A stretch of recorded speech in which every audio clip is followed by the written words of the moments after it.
Magandang araw mga kabendo. Nandito po tayo sa ating weekly video easy repair tutorial. Last time nabanggit natin yung thermal ng bendo machine, kung anong gagawin kapag hindi umiinit. So tulad na nabanggit ko nung nakaraan, hindi ko tutusin ay hindi lang po siya yung nagiging reason kung bakit hindi po siya umiinit. Pwedeng itong hawak ko, ito po mismo yung heater niya. Tapos itong nasa taas, nasa ibabaw niya, yung dalawang bilog na yan po yung thermal, yung diniscuss ko po nung nakaraan. Or yung relay na nandun sa motherboard na nagbibigay ng supply para dito sa heater na ito. Nabanggit ko nung nakaraan na kapag nag-disconnect po yung thermal, ipe-press lang po natin gamit yung flat screw. Kung ma-experience nyo, lagi siyang nangyayari, tapos ipe-press nyo, mauulit, ipe-press nyo, mauulit, sa tingin ko, kinakailangan nyo na siyang palitan. Pag napalitan nyo na yan, so magtatagal na po siya bago ulit magka-problema. So tuloy-tuloy nyo pa po siyang magagamit. So ayun po. So proceed na po tayo ngayon sa next topic natin. Bale sa bendo machine na gagawin natin ngayon, hindi bumababa yung baso. So iilan lang sa mga case na pwedeng mangyari. So i-demo ko sa inyo kung ano yung pwedeng gawin kapag kayo po ay maka-encounter na ito, para dun sa mga may bendo machine na ang issue ay hindi na nila ginagamit kasi hindi nagbababa ng baso.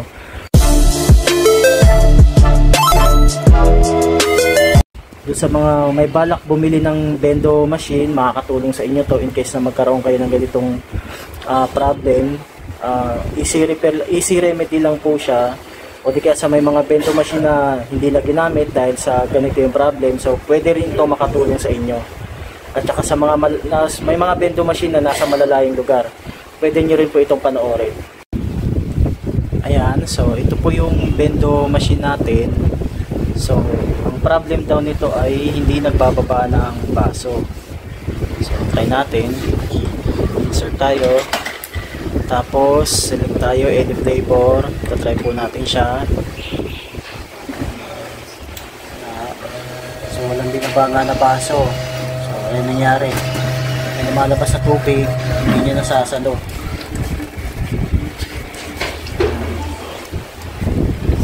So yan po yung gagawin natin ngayon.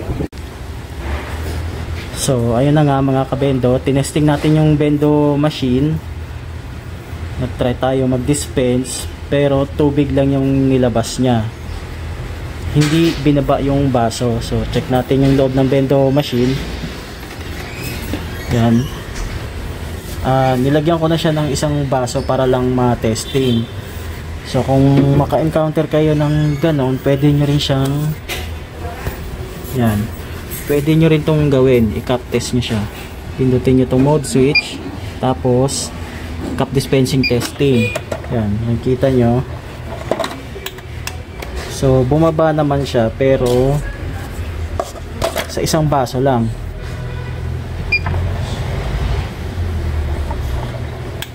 Yan, hindi niya ibinaba. Nga pala, tubig lang yung nag-dispense kasi yung canister wala po siya lamang powder. So ayan. So i-set na natin yung camera.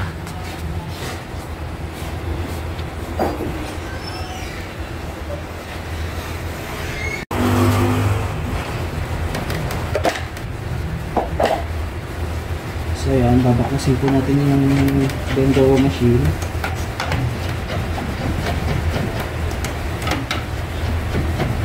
Ito pong tinatanggalan ko ng tornilyo, ang tawag po dito ay ito po yung kabuuan ng kanyang cap mechanism.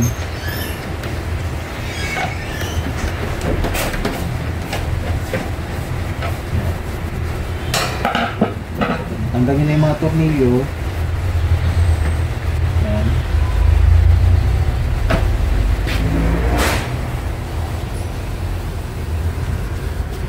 So ito na po yung pinaka ilalim niya. Yan, alisin natin yung baso. So ito na po yan. Yan. Ang napansin ko dito, kaya siya hirap mag-dispense ng baso dahil yung mga gear niya disalign.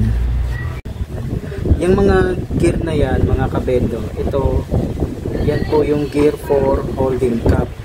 Tapos meron po siyang o-ring gear. Yan.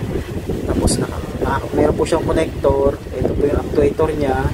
So dito po nakalagay yung motor niya sa ilalim. Yan. Usually synchronous motor po yung tawag dyan. So kung titingnan natin, naka-disalign po yung pagkaka-assemble niya, kaya nahihirapang mag-dispense yung baso.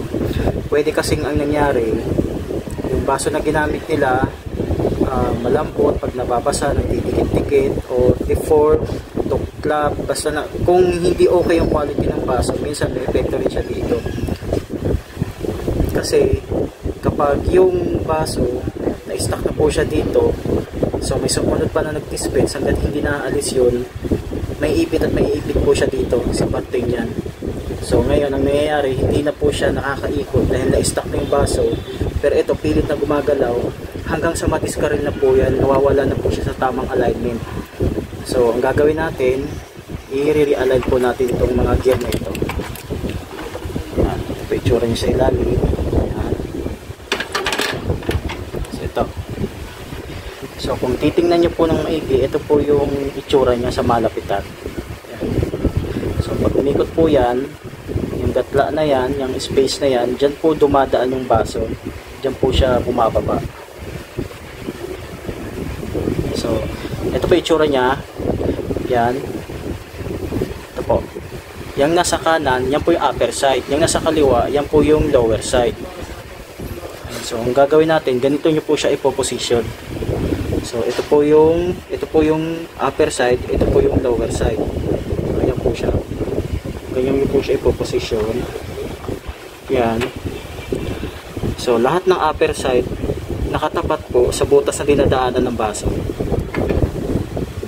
Ganun din po yung iba. Yan. Tsaka yan. Yan.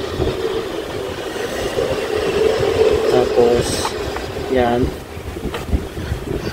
Tsaka ito. Yan. Ngayon, pag na-assemble nyo na po yung mga gear na yan, pwede nyo pong ikabit ulit yung kanyang takip. Yan. Ang gagawin po kasi natin ay tetestingin po natin siya. Ilalagay po natin yung baso na gagamitin natin. Yan. So, tatry po natin. Dapat smooth yung pag-dispense niya ng baso. So, pa-cup test nyo po. Yan. Cup test, tapos cup dispensing testing. Check po natin. Okay. Ulitin lang natin hanggang sa satisfied po tayo sa pagdi-dispense niya. Yan.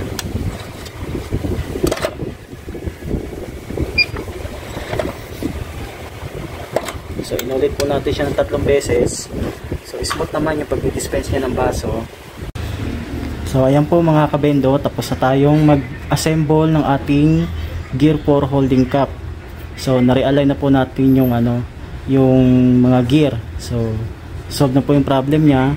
So ibabalik na po natin yung kanyang mga screw. Ayan.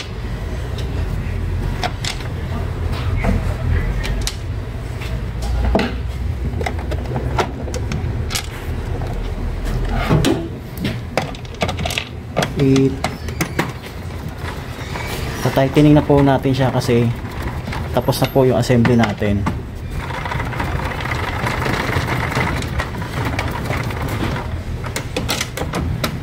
Ayan.